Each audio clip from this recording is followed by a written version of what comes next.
Go ahead and call the December board meeting of the Burleigh County Water Resource District to order. Wendy, you call roll call, please. Manager Smith. I'm here. Manager Reed. Here. Manager Jones. Yes. Manager Benninger. Here. Chairman Landenberger. Here, we have a quorum. We will continue. Moving on to item 2, approval of last month's meeting minutes. Mr. Chairman, I move to approve. Second. Got a motion by Manager Jones and a second by Manager Benninger to approve last month's meeting minutes. All those in favor say aye. Aye. Opposed? Ayes have it. Minutes are approved. Moving on to item 3, any amendments or changes to the meeting agenda that's presented? Hearing none. I'll move to approve as presented. Okay. Second. Got a motion by Manager Reap and a second by Manager Benninger to approve the agenda as presented. All those in favor say aye. Aye. Opposed? Ayes have it. Agenda is approved. Next item up, any comments from members of the public not associated with the project? Not seeing any this morning. We can move on to McDowell Dam this morning. Manager Binniger. Okay, Dave from Parks and Rec doesn't have any further updates. Everything is going well out at the dam. In regards to the supplemental water supply project, Wade Bachmeyer provided the appraisals to Houston Engineering this morning. And that's going to include his recommendation for what the offer, the formal offer should be to the landowners. And then once this board has that, then you'll have to make a decision as to whether or not you want to move ahead for condemnation. And you know, as I've said before, it's a big decision for this board. I won't be here for it, but it's a big decision, you know, whether or not this board should utilize eminent domain for a recreational related project. And you know, I wish you well with that decision. The next item on our agenda is the updated water supply simulation, and Michael has done some work on that recently, and it's been provided, and that additional, and it's not quite finalized yet, but his work so far has been kind of promising from in my opinion, from what we had earlier, as to really what the benefits are from this project. So from that standpoint, it's looking, in my opinion, more and more like a better project. Again, Mike needs to finalize that and get it before this board, so then you guys can make. See, Randy, just 1 second.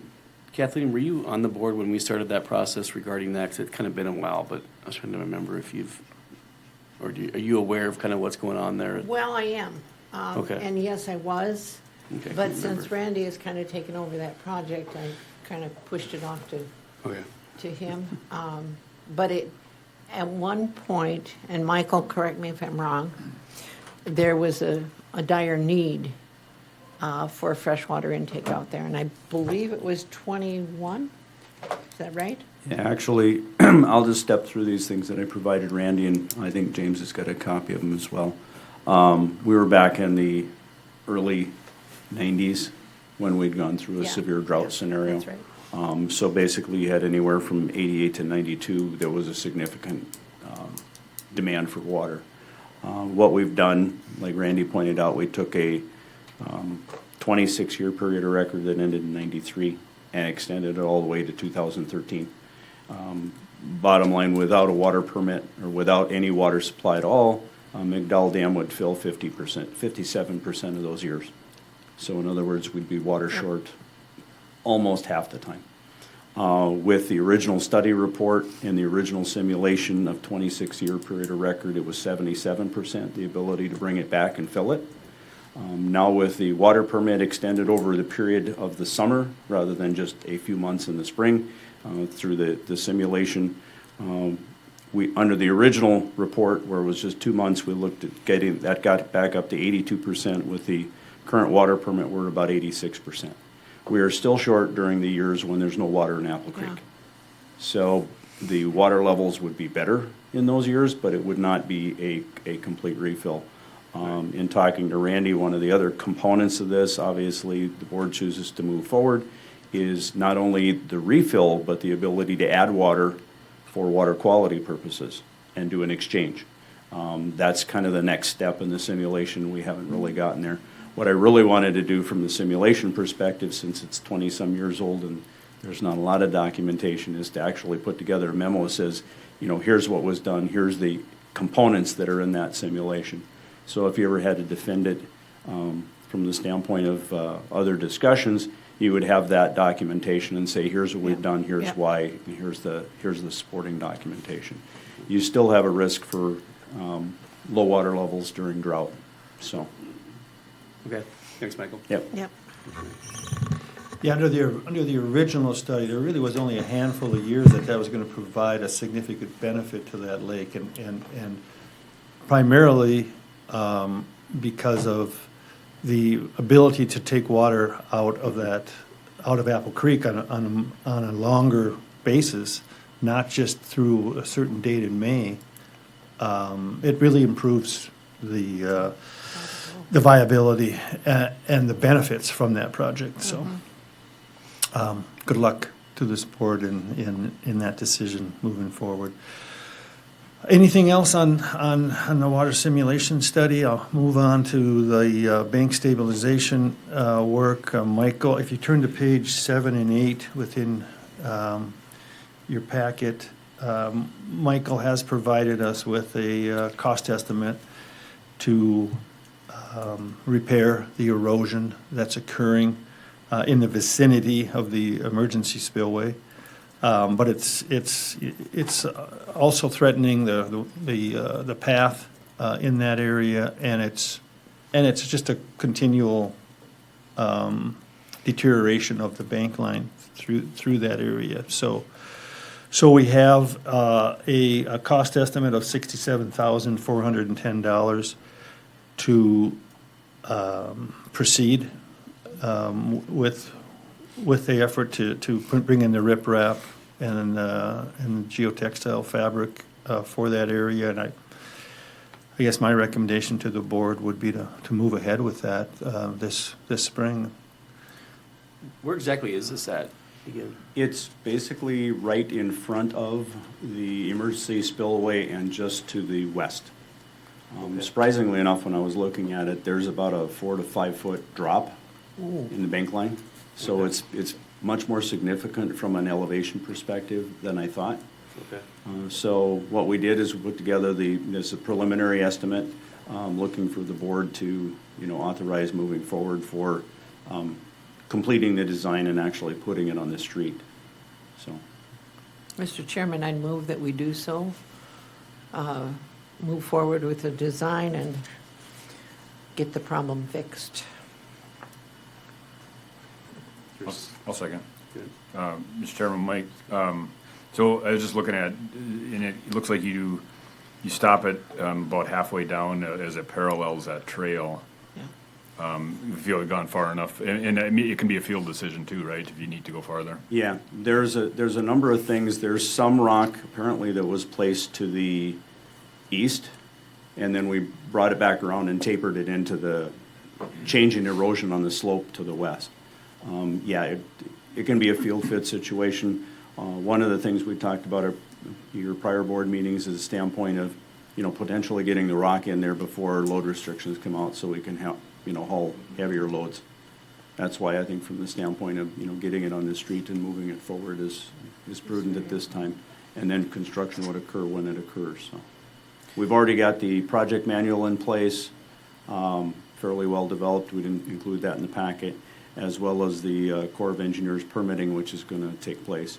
The Corps, because of the prior stabilization this board has done out there, would probably make this an individual permit, which means it goes through a little bit more in-depth process, which makes starting it now even more important to get that in place. So just to clarify then, for this motion, are we allowing Houston to move forward with finishing the design and then contracting with the contract? Because at this point, all we had to do is get quotes, right? 'Cause it's Based on the dollar amount, and I can visit with Dave about this again, but it looks like all we need to do is get quotes because it's under the $100,000 limit. Okay. So then you'd come back to the board Right. whenever that, get that quote for a second. So I want to make sure we weren't thinking of ourselves of approving the 67,000, that's just an estimate. No. Right, That's that's an just an estimate. estimate at this point. Yeah. All we're doing is we finish up the design, we'd be able to put it on the streets right after the first of the year. Probably submit the permit application right away in case there's issues that come up prior to actually getting quotes. Okay. All right, everybody clear with the motion then? Okay. Quick question, Michael. The core permit, the timeline on that. Well, typically on the nationwide, it's probably 2 to 3 weeks. The individual permit might be up to 30 to 60 days because they'll have to publish. Okay, thank you. Okay, we have a motion and a second. Any other discussion? If not, Wendy can take roll call vote, please. Manager Smith, Yes. Manager Reed, Yes. Manager Jones. Yes, Manager Vinegar. Yes. Chairman Landenberger. Yes, motion passes, so we'll get an update maybe at next month's meeting, Michael. Yeah. Okay. And the last item on the agenda for McDowell Dam, the emergency action plan has been updated. Go ahead, Michael. Yeah, and Randy and I were talking about this yesterday because on the agenda it says it's been sent. I was planning on sending it yesterday, but I found a couple things in the edit that I want to clear up. There are also a couple of emails that were missing on the plan holders that actually have the plan. So it'll be before the end of the week and it'll be sent out. But it's been updated there. The only real changes were contacts, in essence, this year. So just add the will be in front of sent. Yeah, there you Yeah. go. Yeah. And then, as you know, Mary Singer has requested that we do a emergency exercise Yeah. out there, and so passing that off. okay. That's So all I this- have. You're saying the spring of '25, you're going to do this? Yeah, yeah. Okay. That's all I got on McDowell Dam. Okay.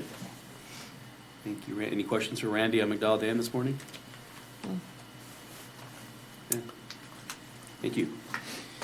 All right, we can move on to financial reports this morning. Manager Reap. Yeah, Mr. Chairman, board members, on pages 9 and 10, you have your balance sheet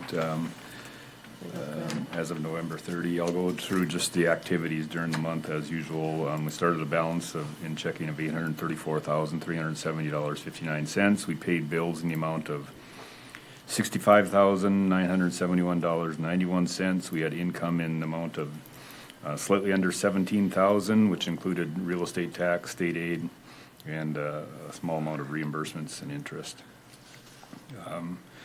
Ending balance of $785,374.72 in checking. Bravaro Wealth, which is where we've rolled over some CDs. We have 1.3 million, or excuse me, a little over 1 million in that account.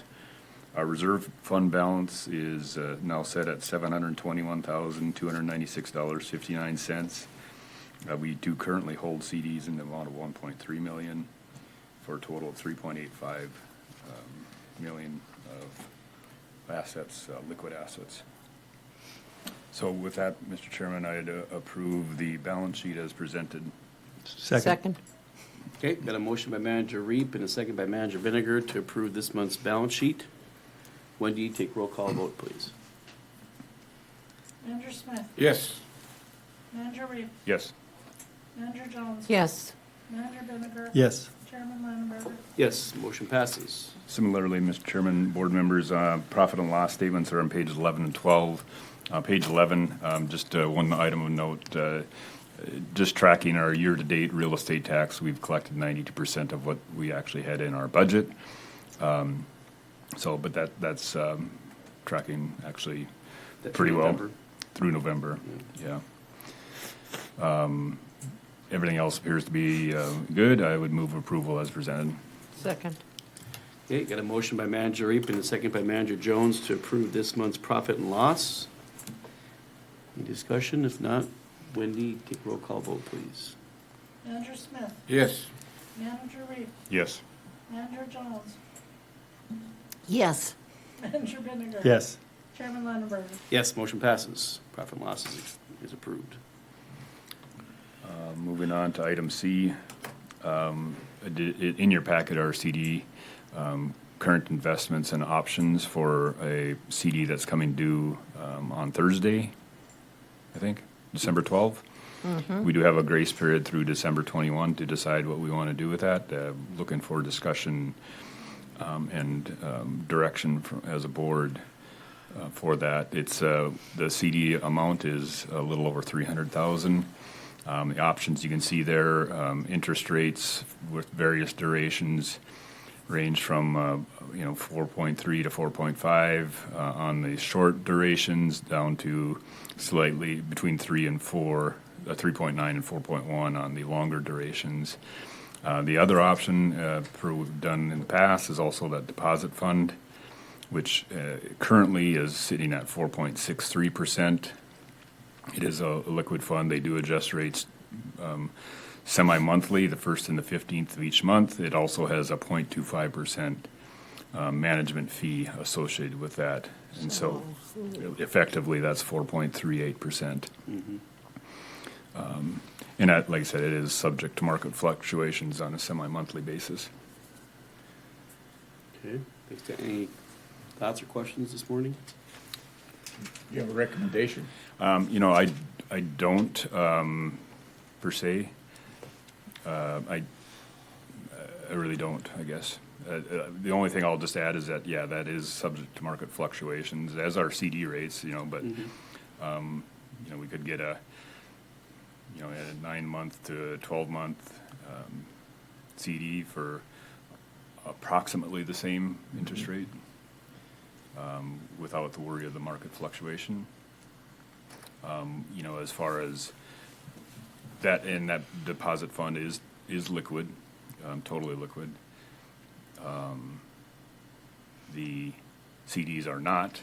I don't anticipate a huge cash flow where we'd need that money. We have other funds that are liquid, as you've heard, and so I could go either way. We do have 2 other CDs that are coming up in April too, as well. We do. Okay. Any other thoughts or questions? Question. Mr. Chairman Dennis, are we paying this management fee on CDs as well? No, Okay. Because that's kind of a high management fee. it is.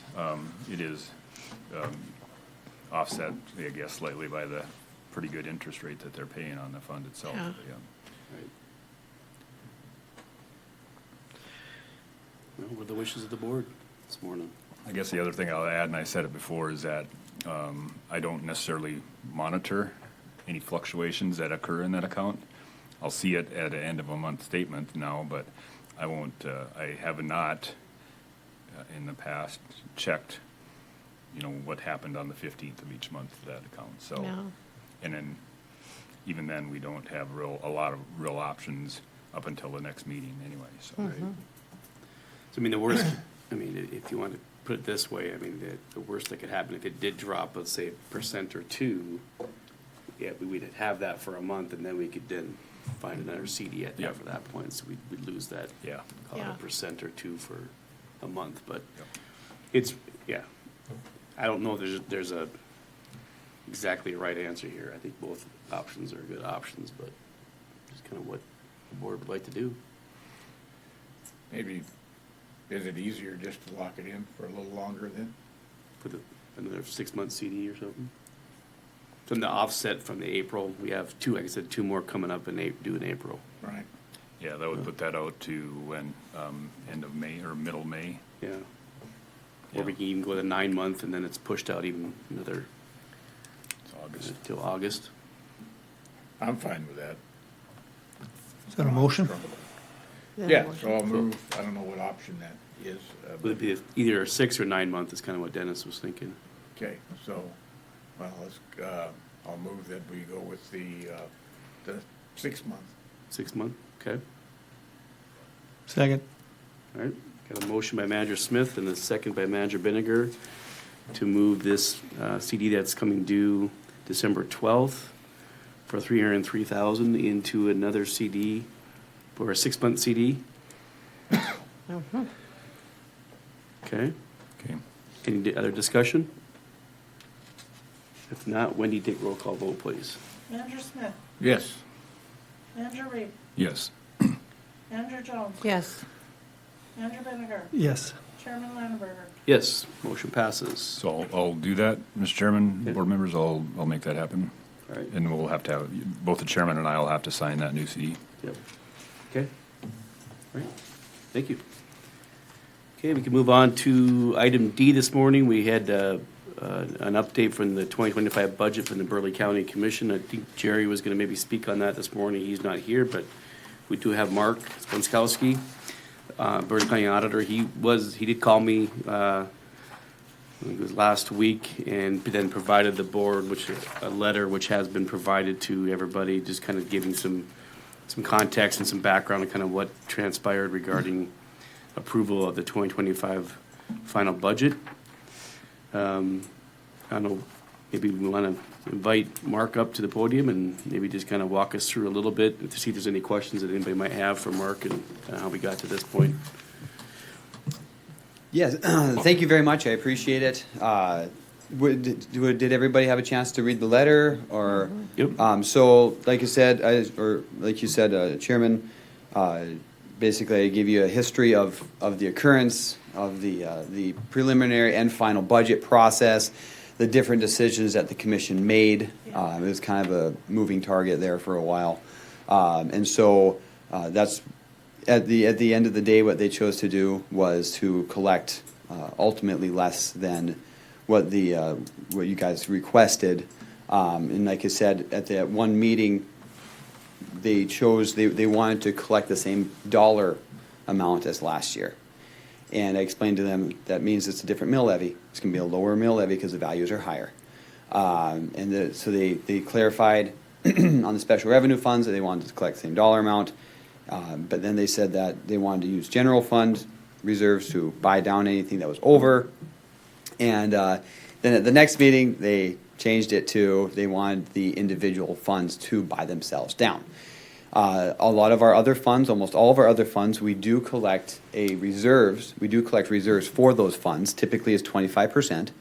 And so I explained to them the only way in which those funds can buy themselves down is to use the reserves that they currently have, which we already take into consideration, and then reduce the amount of reserves that we'll be collecting for 2025. And it's, it very well could have a snowball effect because next year they're going to have less reserves. That being said, they chose to do that.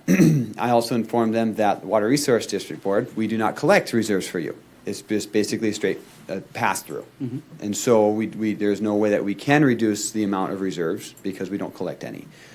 So they went ahead and at this last meeting, they chose to. At that point they had one of two options: don't collect it or buy it down with general fund reserves. They chose to not collect it, and so I wanted to let you guys know that was what the commission chose to do. And so yeah, and it's all put out in this letter to try to explain exactly what happened. Okay. Any questions for Mark?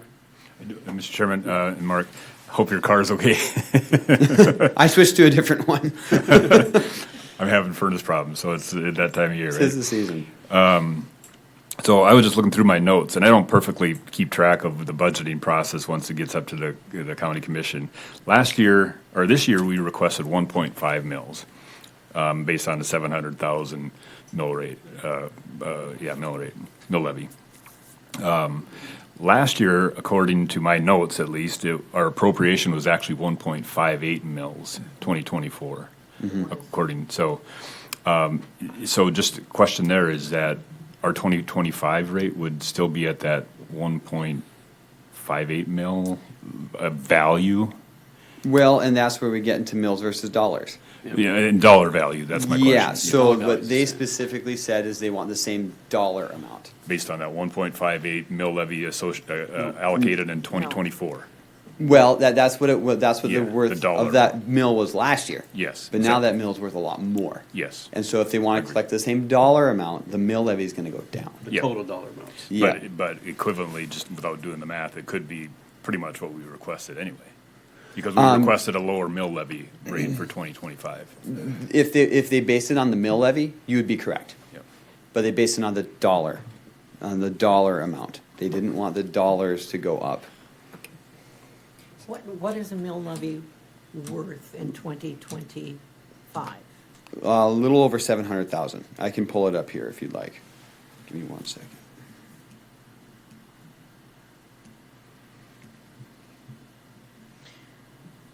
And legally, is this board not allowed to go up to, I believe it's Oh, two four. mills or three? Four.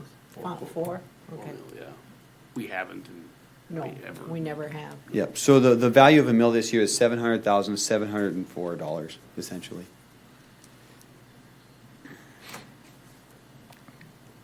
Thank you. So in theory, then, if well, that's what got approved, right, at this point, Mm-hmm. then the mills must be less than the 1.58 then that we got for our budget. Yes, I can pull Yeah. that up too here, if you give me a second. And as you're looking that up, Mark, so at the end of the day, what Burleigh County is requesting is that our budget be reduced by that $66,040 at this point. Or that you cover it with reserves. Right, yeah, and we do have the reserve funds Yeah. as well, so. So it looks like the mill levy that's going to be associated with the Water Resource District will be 1.4 mils. 1.4, okay. Mr. Chairman, Mark, would it be to our advantage to submit along with our future budgets a list of potential projects and an estimated cost of those projects? It probably, you know, the more information, the better. The commission Okay. always has lots of questions, and if you do want to provide that, that would definitely be, add any clarification to the budget, and then also to present that to the budget committee and to the preliminary budget, to have a representative from this board at that meeting to explain it all. That would be really the best way of doing it, so that we can have representatives from each respective budget. And so, Commissioner, or Director Jones, that's what we've essentially been doing. We've been providing, I think, a relatively supporting document, detailed spreadsheet that shows Have you? projects. And then we have somebody at the meeting and kind of talk about the bigger ticket items associated with those Well, projects. The thing that concerns me is this slide at the Yeah. university. Mhm. We don't know at this point, so that is a big concern. Mhm. Yep, good point. Okay. Thank you. Any other questions for Mark? I think, at this point, Mark, I don't think, it's talking with Dennis beforehand, that $66,000 is going to affect our budget on an annual basis. I think, but in the future, I know that this probably isn't a normal process, I would assume, and certainly, I think this board would definitely appreciate some upfront discussions if we can at that point, if affecting our budget, but, things kind of happen quickly and kind of live at the meetings, I'm guessing, so.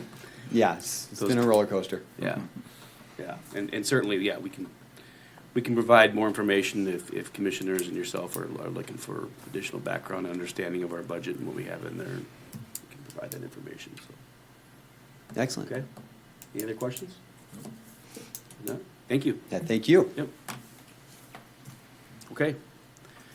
We can then move on. If there's anything else, Dennis, regarding financial reports, I don't think so. I don't believe so.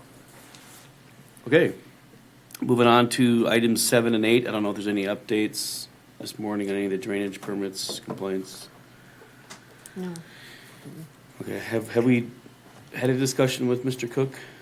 Recently? Not specifically with Mr. Cook. I have had email conversations with Michael Gurr with the city, and we're kind of going back and forth on different things. Obviously, the city doesn't believe it can be involved in the process because even though it's extraterritorial, it's Right. outside their jurisdiction as far as the ability to expend money. And that was kind of outlined in the memorandum. It was just more of a, Yep. hey, we should be having a conversation because future work in this area could create issues. I'd still like to have that conversation, but I, haven't got the one-on-one to go through that. Obviously, bottom line runoff volume in certain areas when there's no adequate outlet for that volume That particular issue is outlined in the stormwater design manual for the city. Obviously, this development occurred before the manual came into place and the consideration of that. So I'll have to give it some thought as far as potentially some recommendation to the city that on future projects, when these types of situations occur, that there needs to be additional consideration or not allowing a project to occur. So I hate to put it that way, but again, those are kind of some considerations that result from this situation. Okay. Do you have a timeline on tracking down Mr. Couch or? Well, Randy, we haven't gotten back to him. He's got a copy of the memorandum Okay. as far as the landowner goes, so he knows where it's at and he knows that we requested a meeting. Okay. Again, I think it comes down to this board, the city, and the county just kind of hashing out what we probably already know and coming to some conclusion to respond to Randy's request. So. Okay. Thank you. Any other questions this morning? Comments? Okay. If not, we can move on to item 9, projects. First one up, Hogue Island stabilization. Manager Bittinger. Okay, page 16 of your packet, you will find the financing resolution. And I guess I'll turn it over to Michael for an introduction. Okay, let's get started. Obviously, we went through a number of things. We visited with Scott Wagner relative to putting together the bond information. And then John's here this morning, can introduce himself relative to the resolution that's before you. The bonds are available for sale. It's a matter of you approving the resolution document, and the funds would probably be available at the next end of the month. So, John, if you want to do a quick introduction and kind of go through the process. Thank you, Michael. Good morning to the board, chairman, members. My name is John Lundby with Colliers here in Bismarck, and I'm happy to be here this morning to present the results of the sales that we conducted for the district on behalf of its Definitive Improvement Warrant Series 2024. We're very pleased to report that the sale went well with recent turmoil in the capital markets, post-election administration changes. We elected to pursue privately placing this bond issuance with a local bank via an RFP. As always, our main goal is to achieve the lowest cost of capital for any issue that we provide for our clients. And in this case, considering the criteria that I just mentioned about market turmoil, including, and then on top of the issue, the issue size that we were dealing with at $460,000, we decided that the RFP was the best route to take versus going through a public bond issuance. And we sent that RFP out to 5 local banks. We did receive 3 bids back, and the winning bidder provided terms and a rate that we saw actually better than what we were seeing in the live bond market out in the capital markets, like conducting a sale via traditional bond issue.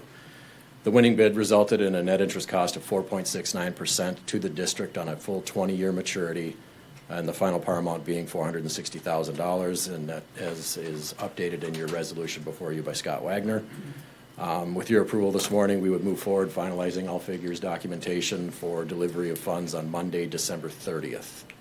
And before we get to any questions, I'd just like to thank the board for the opportunity to serve. Again, it's been a pleasure working with Michael and Wendy.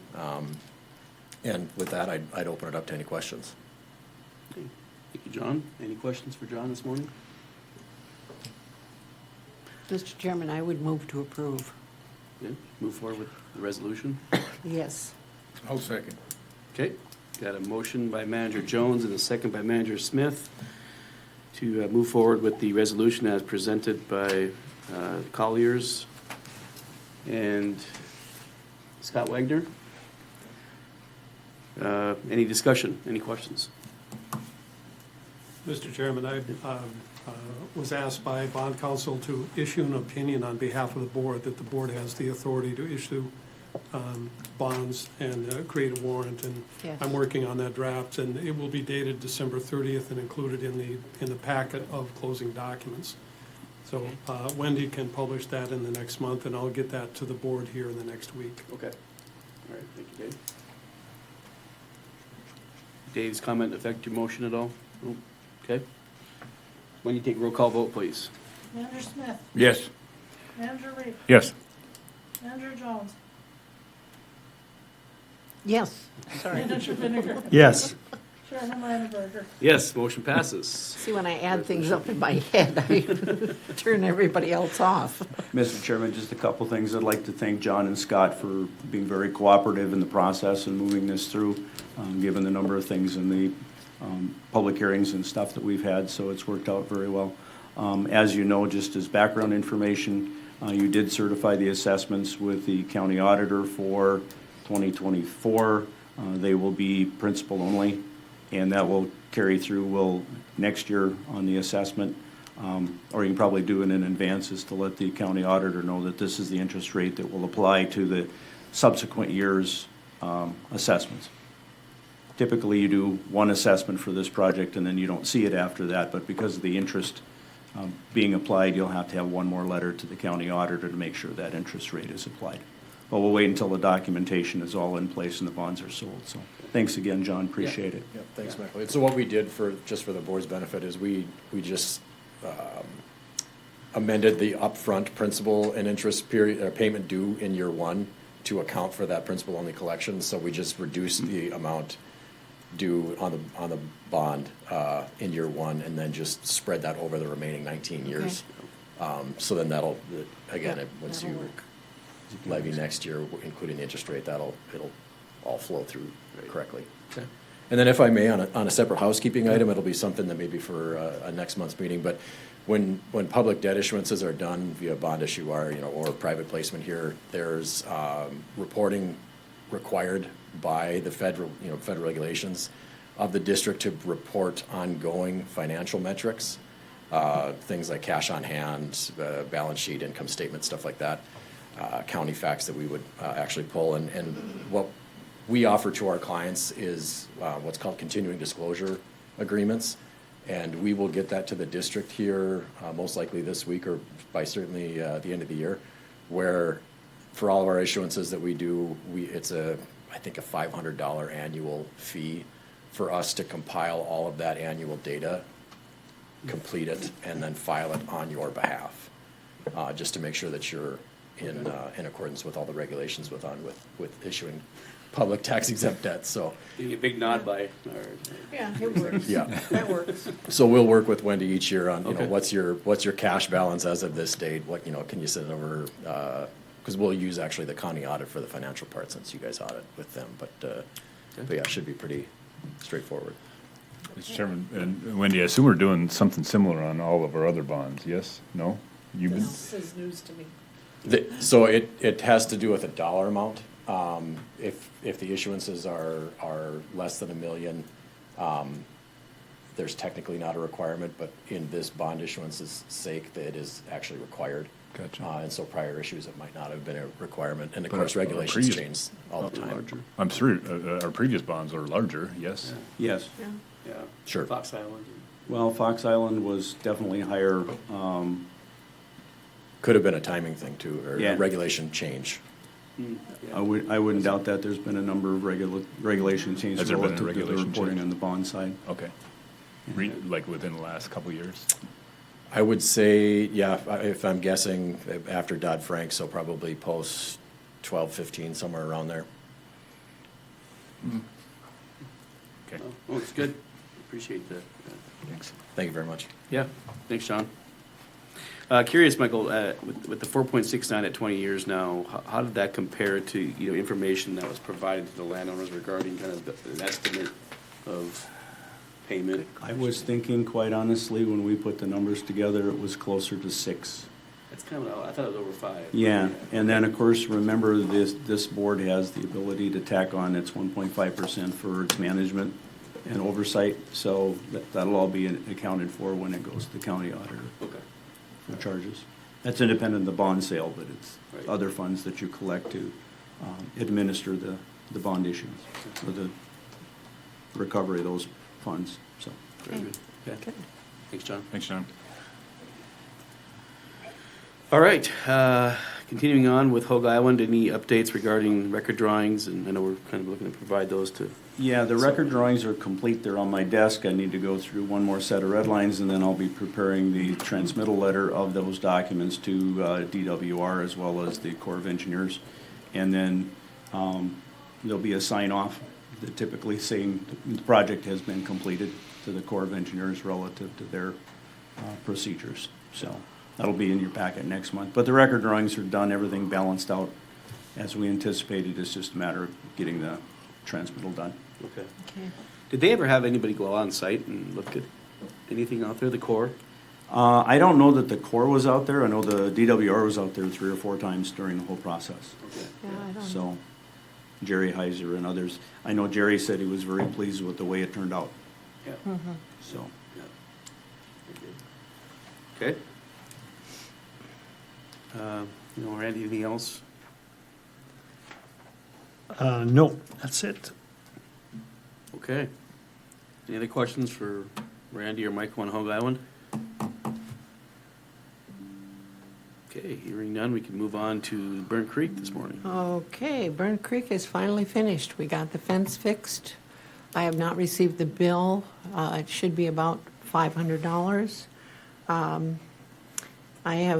We approved the contracts for weed control for 25 renewable annually. We're in good shape. Signs are hung, and fortunately, nobody's throwing garbage at the gate any longer. Very good.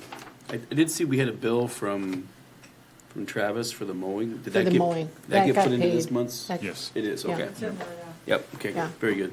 Okay. And I might add, that was according to his agreement Yep, prior to. Okay. all right. Okay, we can move on to item C this morning, Apple Creek Slide. Andrew Smith, I'll refer to Michael for an update. okay? Okay, very simply on that one, you received a separate document, or separate documents based on size, outside of your agenda packet. There is a transmittal letter for the HMGP grant to Justin Messmer. That kind of outlines some of the scenarios that are in there. Then there's the separate document for the actual HMGP application itself. And then the third document you received is what's designated as SA 30, which is a contract document with Houston Engineering, Braun Intertech, and BGC as far as the geotechnical work. Total project cost or total scenario is about $281,000. The scenario we have based on the discussion at your last meeting is the HMGP grant would be submitted for the request to Department of Emergency Services. And then the secondary one would be a submittal to the DWR relative to eligibility. I did not put the eligibility grant together yet. I wanted to focus on the HMGP grant. So with your authorization today, we would actually submit that grant on behalf of the board. We have included in the request to expend about $100,000 of that amount on a pre-award scenario. After DES has a chance to look at it and they feel that it's going to be going through, they could authorize the dollars so you could actually expend dollars and evaluate the situation before you do any earth moving activities. And the only earth moving is the installation of probably 2 separate borings and the inclinometers. That probably would occur from a timeline perspective probably in March, given the circumstances and timeline. So that's out there. It's just a matter of where the approval of the grant comes in. From a project upstate perspective, they did not get the drainage systems installed this fall.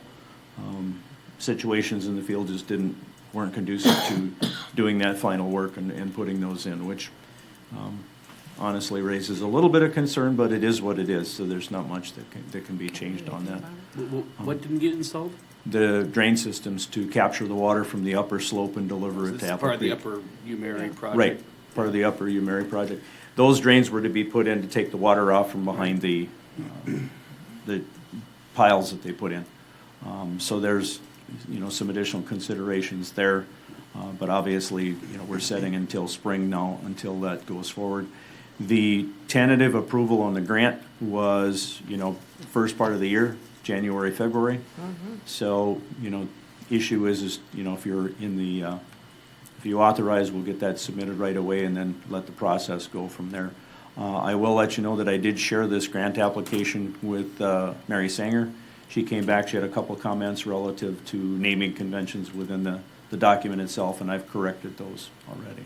So nothing material from the standpoint. So remind the board, Michael, what sort of percentage are we looking at for this grant? The grant percentage is 75% federal, 15% local, and 10% state. And the state funds are already included in the DES stuff, so it's not like you have to go to the state and ask independently for that. The state was 10%? Yes. Okay. So the board would be obligated on this grant for 15% of the 280. Okay.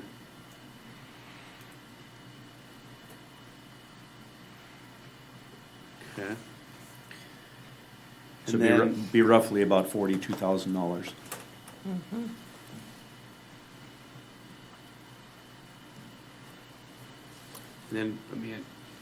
what's the likelihood that this will go? I assume pretty high. I would say it's fairly high, based on the circumstances and the discussion we had with both Mary and Justin. They thought that it was a pretty good opportunity. The only thing that they caveated on is if there was a lot of other redirective of FEMA funds due to national emergency scenarios and where their funding goes. But otherwise, he thought it was fairly positive. And even though this is, I've been thinking about this project too, and just we can kind of rise above a little bit and just kind of think of the bigger picture, long term, what are we looking at here? We got property that's owned by you, Mary, that's sliding down a hill into a major tributary of the Missouri River. Does that fall to this board? Does these actions that we're doing, the funding that we're looking at spending, does that make sense that it's this board, that this district? And From the authorities that, I understand you have, this falls within your purview. Now, the question that will come up is, depending upon what needs to be done, Right. is how do you fund the project side of the equation? Right. That's- Until you get there, it's kind of unknown. I'd like to believe to some extent that if you evaluate this and maybe you find out that things have moved, but yet they're stable, and that the completion of the effort that was initially started may still be adequate, that's an unknown at this point.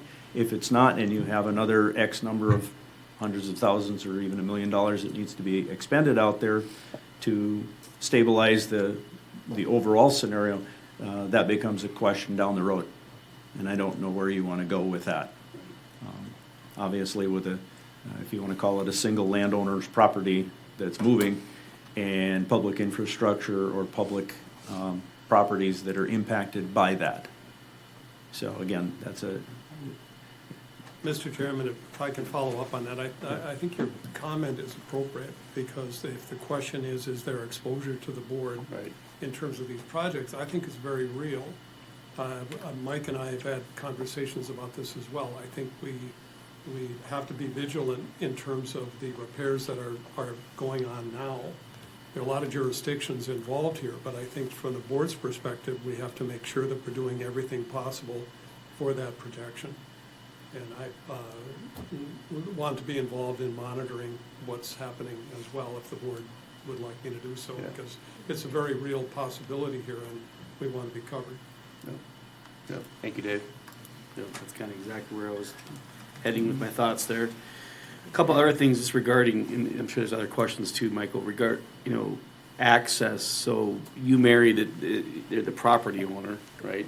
Right. And so have we already been discussing with them about, 'cause if we're looking at drilling rigs and installing, From that perspective, Braun Intertech has had a number of conversations with University of Mary, kind of pre-grant application.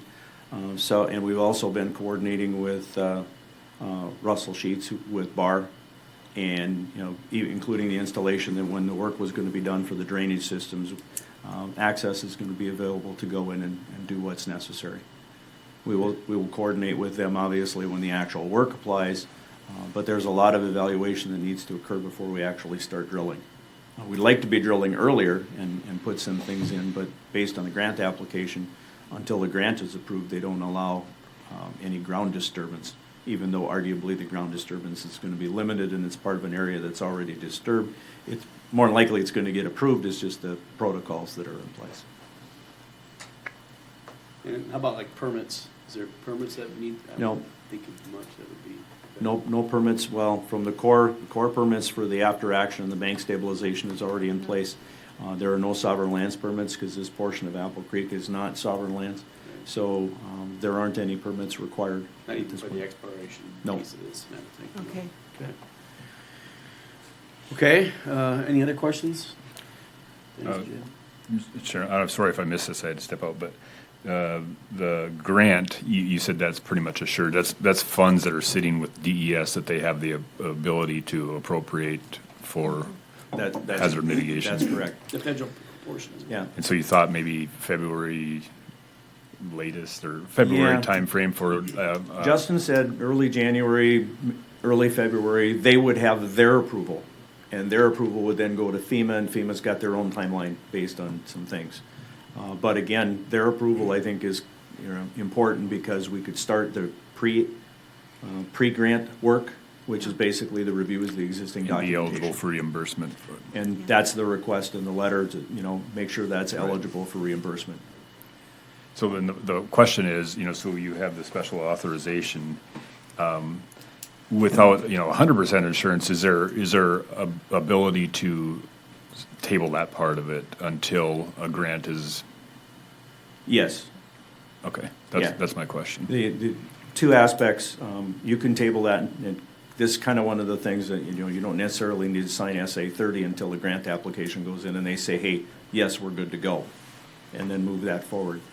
The other aspect is you've got a timeline. The only item that may need to be pushed a little bit, depending upon the timeline, is the actual emergency action plan. And we started on that, by the way. We, probably 25% through that. So if something were to happen in the spring, we'd have that in place to basically take action and protocols relative to who does what when. It is in the grant application as part of the work to be done, but that could be moved forward if need be. But yeah, you could table this until you actually get approval. In fact, I wouldn't do any work on it until DES actually says, yeah, from their perspective, this is a go. And then you could wait depending upon what they figure FEMA's response time is going to be. Okay. So, good point. So there is no action required, Other than to submit the grant application, and we've already authorized you to do that, right? you authorized to prepare. I'm not sure if we had the actual submittal. I think now that you have the submittal in front of you, but, if you want to do it by consensus, we will submit that. And then Dennis and I had a conversation relative to the DWR submittal, the web grants. We can do that as well. Now that we've got the documentation in hand, that's a fairly straightforward process. Yeah. Okay. So And just to rethink that's late December is the deadline for that one? The DWR? If you're looking for funds to actually be on the consideration, yeah, I believe it is. So we can get that in, probably next week. Yeah. Mr. Chairman, Michael, just to back up just a little bit, so the work that was done by BAR, both the studying and they were then followed up with the work in the field, I believe by Wise Construction, who was the client for that work? Was that the University of Mary? That was the University of Mary. University of Mary started the process a number of years ago. They were actually working with Wenck Consultings, who actually did the geotechnical borings. And then when Wenck closed their offices and moved on, if you will, the Burke grant was basically transferred over. There was a new process that came through where BAR took over. Mm-hmm.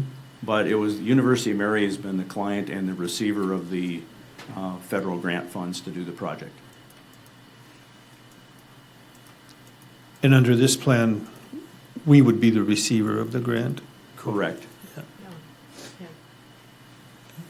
And I can tell you that the University of Mary, they've been part of the process, the discussion. In essence, to some degree, if you want to look at it this way, this is a peer review of what was done before. So basically taking a look at it and say, did anything occur that shouldn't have occurred? Would come to the same results and conclusions. When you're dealing with a slide like this, obviously Mother Nature has her way of doing things, and it didn't hold. Now, is that current situation stable or not? That's the question.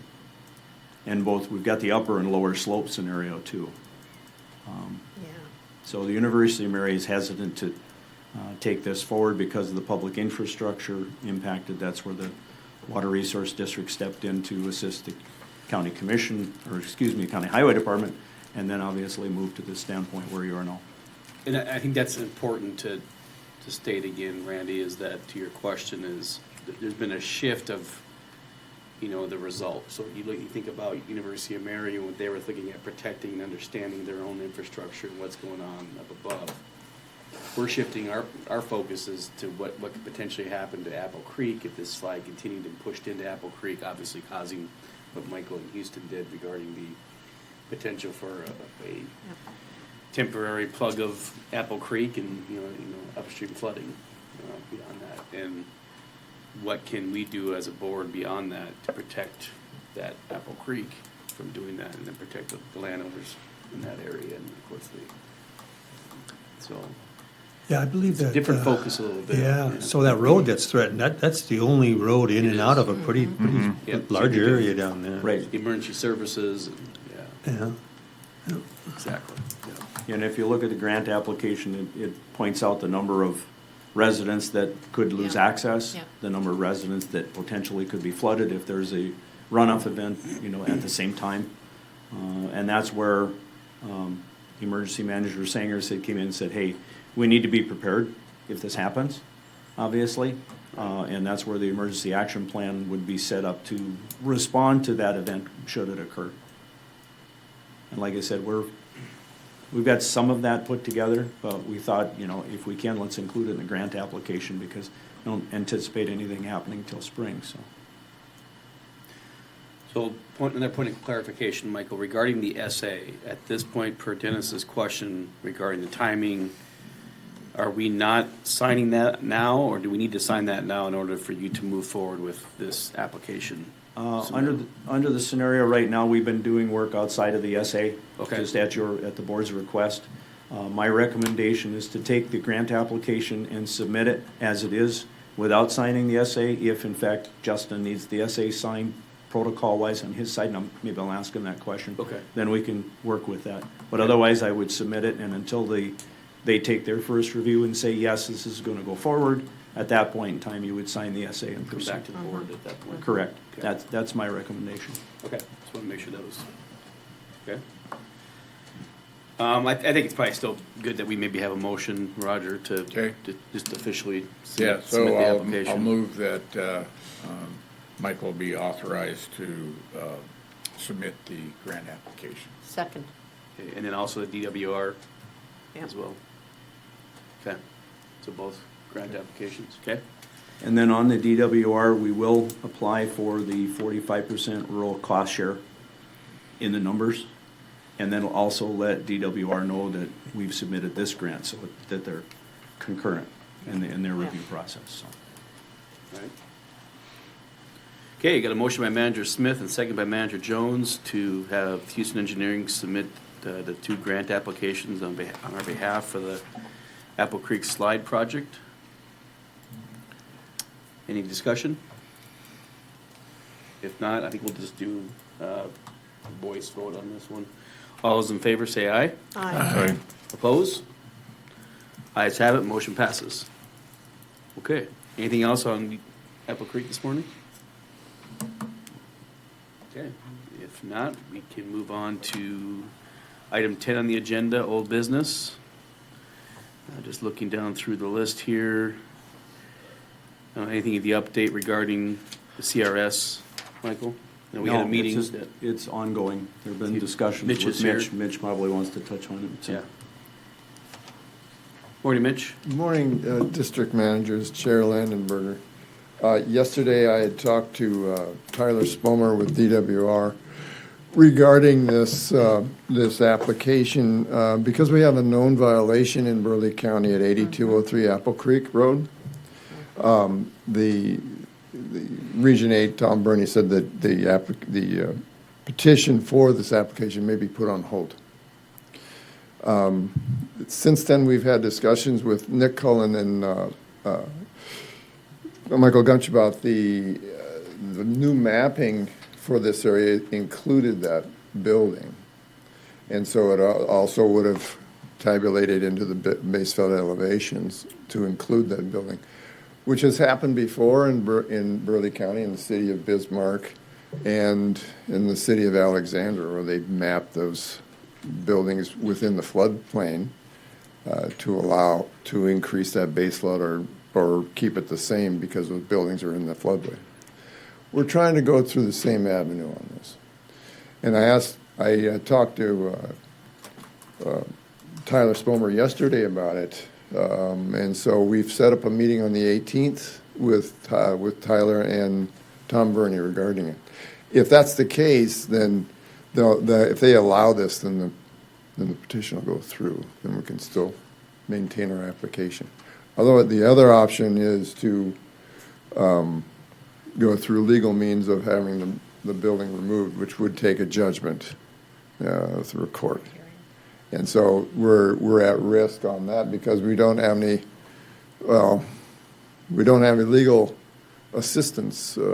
State's attorney is too busy on other things like that. So we are interviewing 2 interns from the NDU law school there, and hopefully we'll hire 2 of those people. And one of them will be hopefully assigned to things like this. It's a simple matter in my mind that to take this to court, I don't see why the judge or anybody would consider not removing this building placed right directly in the middle of this floodway, even though it was permitted and inspected and approved, not by me, by Apple Creek. That's the part. It's kind of unbelievable, but it's what happened and it's basically what we've inherited. And so that's where we're at. And hopefully on this next week's meeting with Tom Burney that we can lay our cards on the table and say, this is where we're at, and this precedence has been set before on other mapping in the state that included those structures that were in the floodway as part of the BFE. So hopefully we can get through this. Yeah. Burleigh County is fully committed to this. I have training in January at the EMI on the CRS program, so we're fully committed to this. Okay. Any questions for Mitch this morning? Part of our discussion, Mitch, was, maybe the need to educate more of these townships that are overseeing some of these things. I don't know if that had any legs or not, but we were kind of maybe talked with the Association of Counties, perhaps, maybe an opportunity just to make sure these townships know that the impact of these additional flood studies that are happening, and the need to make sure that they're looking at this as they're permitting and approving these structures in these floodways. Yeah, I have. Mm-hmm. I've talked to about 4 or 5 different townships offering Burleigh County services. They are afraid of overregulations. Mm-hmm. They don't want to be. They don't want to become like the city of Bismarck, and so they don't want to be told what to do. And I kind of informed them that they're not doing anybody any favors by issuing permits in a floodplain. Right. It's going to cost that landowner dearly, especially if it's in the floodway. That's the difference, right? It's the floodways where we really get concerned. Absolutely, yeah. And we don't know, we have the ND RAM for reference, but we have no base flood elevations in some of these locations. They're all X zones. We know they're at risk because we have the ND RAM. We could see these areas. But FEMA hasn't mapped that. Their mapping has basically stopped at I-94, like in McKenzie and Sterling and those areas. Is there a plan to continue to map, though? Hope so. Yeah. We hope so. I mean, we have mapping up to Wilton on our side of the county, but the other part, like in the McKenzie, the McLean. I can't think of the Ransom Creek area. Those are all big floodplains, big floodways too. Okay. So, and there is, in addition to that, there is some legislation, hopefully, early next year will be presented at the state to require the townships to be part of the NFIP, which means they have to have regulations and enforcement of it. Right. So we even talked about in the application, is there even a checkbox that just says that they've looked into this, that it's not in the floodplain, or they've looked at the mapping? Yeah. Yeah, that's the problem. It's NFIP is a great program. I mean, it's the only game in town if you want insurance for your house, unless you go private, and then you're paying thousands of dollars per month. Right. And but they want it regulated. Right. It's, it's cost of providing the insurance. We're lucky FEMA's here. I mean, people object to FEMA, but there's nobody else to protect these properties. And like you said before, Mitch, when you start thinking about loans, people's properties, and this is where it all gets drug in. And whether or not they have the proper insurance, and so they say they don't want to be regulated, and I get that, but at the same time, it's out of our hands and it's out of your hands. It's Right. essentially gets to FEMA and National Flood Insurance. So Yeah, and if they refuse, then FEMA pulls the pin on it. They don't have insurance for that township. right. If I may, I believe the Association of Townships meets in March, and perhaps that might be one of your subject matters. Yep, it was last year too. Okay. Sorry, I missed that meeting. I will bring it up again. It's because some people do listen. And I was invited to talk I was invited to come out and talk, but it was, after I left, they decided not to be part of it. Well, my big concern in talking to some of the township officers is they don't understand the difference between a floodway and a floodplain. And, you try to explain it to them, and my simplest answer is the floodway is where the water is gonna go. If you're building in that, don't. But I'm not sure it registers. Well, both of them are, and both of them are regulated, but it's the idea that if you're going to build in there, you don't know what elevation to be at. Yeah. And especially if in your floodway, if you build in there, you can't improve your house, you can't touch it. That's right. And it just restricts that property forever. Yep. And, Well, good job. Yeah. Keep yelling. I just wish we had a lawyer 2 years ago. We would have taken care of this property on Apple Creek. Okay. I'm working on that. Appreciate it, Mitch. All right, thank you. Yep, thank you. Okay, moving on to item B under here. I don't know if there's any updates, Dennis, regarding the years of service. No, I have not made any progress. Just as FYI, tomorrow at the water management meeting for part of the Water Users Convention, they will present length of service awards to Water Resource District members. Okay. Obviously, none of us, no Burleigh County, just because we never have had anybody long enough there, but. Yep, okay, Nope. thank you. I assume Mike will know no updates regarding the assessment district projects? Yeah, the only item I would say is that we did get contact from Burleigh County Auditor's Office to make sure that the two assessments that you submitted this year were the only ones, and that is correct. Yep. So it's just kind of a background information that there's good communication going back and forth to make sure that your projects are considered. Okay, thank you. All right, moving on to Missouri River Joint Board this morning. Any updates, Roger? I know you attended a meeting as well, Kathleen, but Well, yeah. Yeah, I went. Did you go? No, you didn't go. No, I missed Oh. that one. Okay, very simply, it was actually a budget hearing. And Hearing or just? hearing, budget meeting, Meeting, I should say, okay. meeting, excuse me. Yep. And they did not approve the proposed budget. They wanted a total plan for the joint board. And Ken Royce has put together it, it's been emailed out, and our next meeting will be on the 12th, I believe, of December, 2 days from now. The budget increase would be somewhere between $20,000 and $40,000 if approved. Was this the EA joint board or the EAE? It's the entire board. EAE is separated out in the budget, Yep. and from all indications, EAE is taking off quite well. In fact, there is discussions of putting together more speakers because of the calls we're receiving. Where that will go, I don't know. But it was a very productive meeting, very productive. And Ken's plan, once it's approved, which I think it will be, would come in at about $169,000, rough estimate.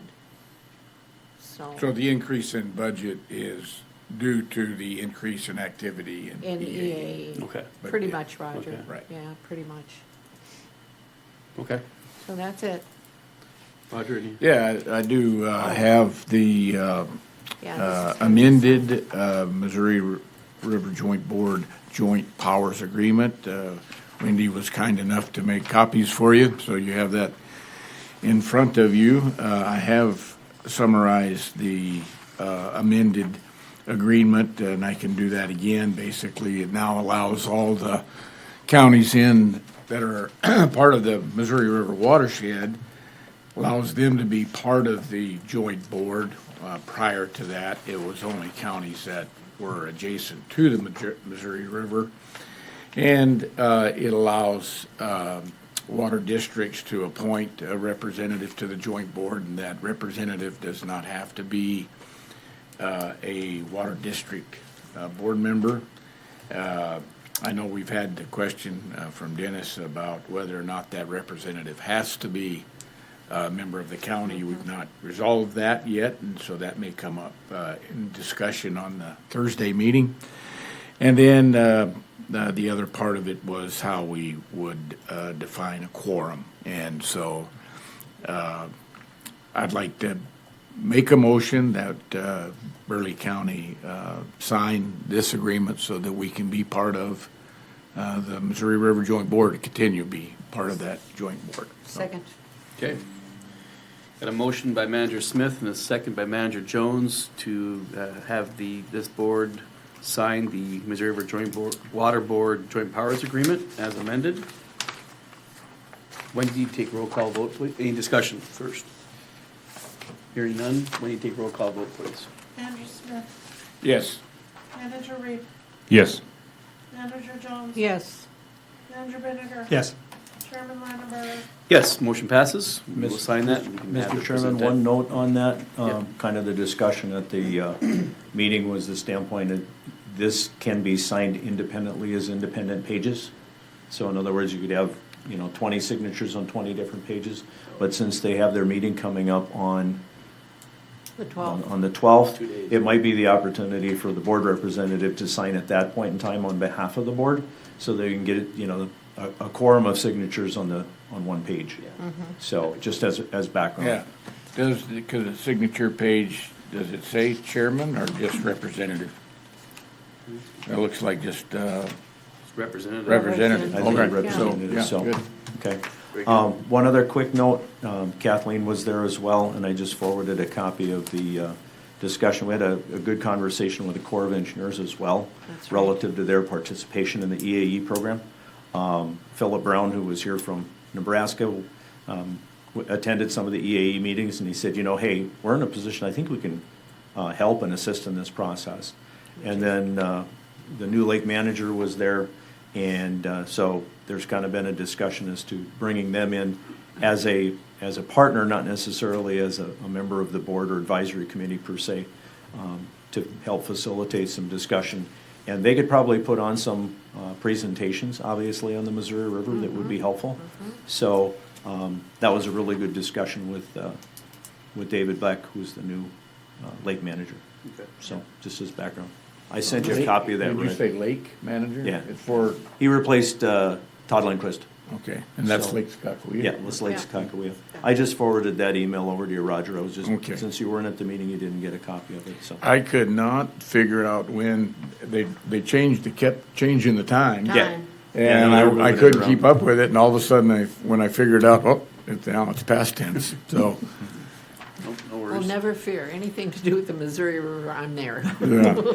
It was interesting because there were actually two separate meetings that were going on. There was confusion as to what meeting was when. Yeah. The first meeting never changed, but the second one was moving around. So, yeah, I was confused as well, Roger, so don't feel bad. Which you should talk to him about that. I have. Thank you. Yes. Chairman, just, I've been getting these notices as well, and I just noticed, I was looking at the 2025 proposed budget for Missouri River Joint Board and just noted that our annual dues for Burleigh County are proposed at $2,000 per year. Correct. Just for everybody's information versus, I think they were 1,400 before. 14, Right, so yeah, and it's now based on the, and I'm trying to come up with the correct term, the tax value, for that Taxable county. valuation. Taxable evaluation. So ours is high, so we're in the upper category. Tier, yeah. I think the categories, are they listed? I think they are listed in this. There's three of them, yeah, they show 2,000, 1,500, and 1,000. Right. And so, yeah, just a thing to note. Yep. Okay, thanks, Dennis. Any other comments or questions this morning on the joint board?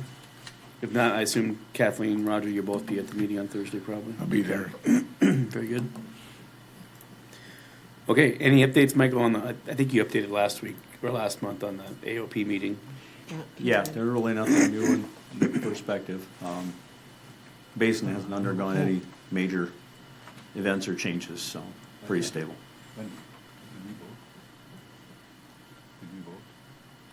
Oh, Yeah. Okay, yep, yeah, we did a voice vote. Yep. On the agreement, yeah. thanks. I guess, Dave, any updates on the North Dakota DOT permit this morning? No, Mr. Chairman, I did have a conversation with NDTOT and explained our position, and we've had no response. If the board hears anything, please let me know. I'm happy to further discuss with them the board's position and what needs to be done. So as of right now, I've heard nothing further. Okay. Do you think, Michael, it'd be good if we maybe reached out to Casey just to let him know kind of from our end where, We're at. Yeah, in case he's getting contacted by the applicant? or- we've had multiple conversations, but yeah, we'll probably just touch base with him again and say, here's this. Hoping he'd be here this morning, but he Yeah. wasn't. Okay. Well, I'll get back to him on current status. Okay. So, yeah. Okay, thank you. All right, nothing else for old business. We can move on to new business this morning. Just a one-item Heart Butte Dam environmental assessment. I don't know if anybody got any updates on that this morning, but Wendy, that was just in the pack. Is it in the packet? Yeah, it was just a letter I received. Okay, so just kind of more informational purposes. We have the ability to On the dam comment. repair. Yeah. We have the ability to comment, but I don't know that we have any reason to comment. I would say we don't. No. I don't think so. No. Okay. Uh-uh. Very good. Okay, we can move on to item 12. There is a temporary water permit for the Chairman. guard. Oh, go ahead. 11B, do we need to approve our meeting dates for 2025? Oh, yes, yeah. Good catch, Dennis. Yeah, any regarding the meeting dates for, is that in the packet too?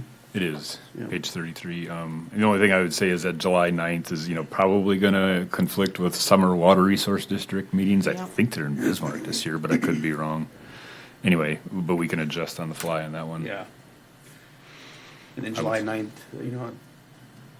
sometimes that July meeting kind of also conflicts with the 4th of July holiday, but it doesn't look like that one would be the Yeah. case Sure. this year, Yeah. so kind of in the middle of the week there, so. And then the December one's another one that we kind of tend to wait to see when the Right. water conference is, so. Okay, I'd move to approve as presented. all right. Second. Got a motion by Manager Reap and a second by Manager Jones to approve the meeting dates for 2025. All those in favor say aye.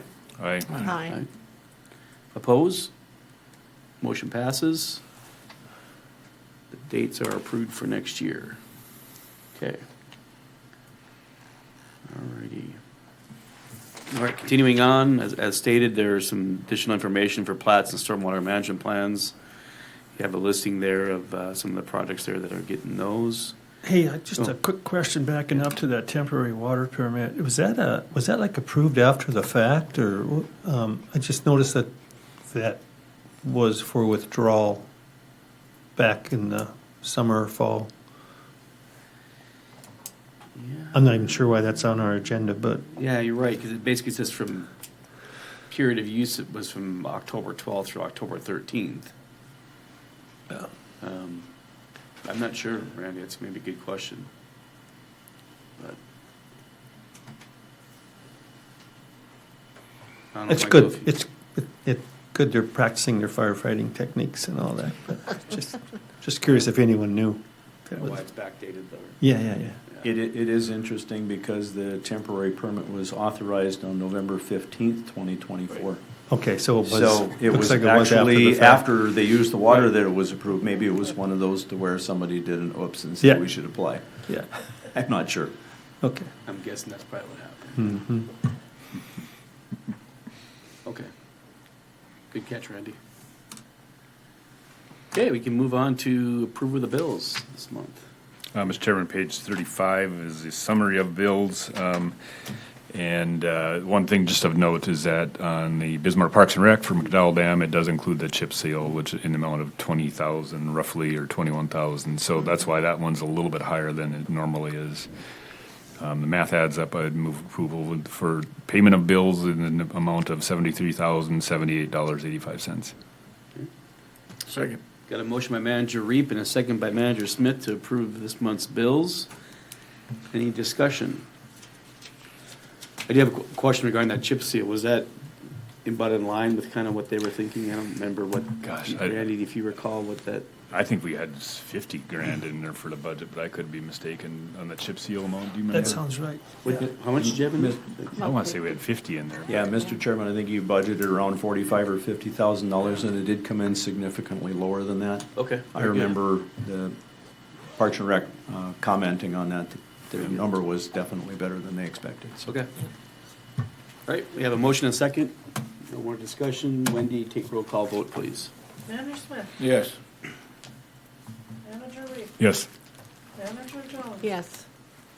Manager Vinegar, Yes. Chairman Landenberg. Yes, motion passes. Bills will be paid. Remaining items in your packet there is just kind of some information regarding the detail on the bills. At this point, our next meeting is scheduled for Wednesday, January 8th at 8 a.m. Keep in mind, we'll also be, electing officers and things of that nature for the board moving forward. We do have two applications into Burleigh County, which they will be taking under consideration at next Monday's meeting. So for Roger, for re-upping his 3-year term, and also for the new applicant, Chuck Mitchell. So we'll hopefully hear good news after that and have a new board member. And with that, this is, go ahead. Well, just one more thing on that. So you will have portfolio discussion assignments, Yes. and so is there? I assume the chairman usually prepares a little update to that prior Yep. to that meeting. Yeah, so we'll kind of go through those and prepare for that. So I'll be talking individually with you all regarding those updates, so. Assignments, okay. Well, with that, Mr. Vinegar, your last meeting, it's been a good 3 years. Hope you learned some things and definitely contributed greatly to our board, and wish you could have stuck around one or two more terms, but we understand you got a busy social life and family things going on, so take you in your travels, so. But I don't know if you have any thoughts. Oh, it's been an honor serving with all of you. Yeah. And I got a tremendous amount of respect for each and every one of these board members, the support staff. It's been really great these last 3 years. Thank you for everything. I wish I could have moved the McDowell Dam supplemental water supply project a little further along than I did, but You did just a good job. thank you, everyone. Yeah, Did a good oh, job. thank you. Brad, you want to present this a token of our appreciation, a certificate of appreciation from the board for you for your 3-year service. Appreciate it, Randy. Thank you. Yeah. Yeah, thank you very much. So are you taking 3 years off and coming back? Well, you never know. You never know. What's that, Kathleen? Yeah. I wanted to know if he was just taking 3 years off and then coming back. Well, Kathleen kind of did that, on the board, on the Been here. commission, and back to the board again. Always a Don't possibility. rule anything out. Yeah. Right. Well, you are the most professional board this county has. You really are. Yeah, we appreciate that, Kathleen. Okay. Any other business this morning for the board? If not, we are adjourned. Thank you.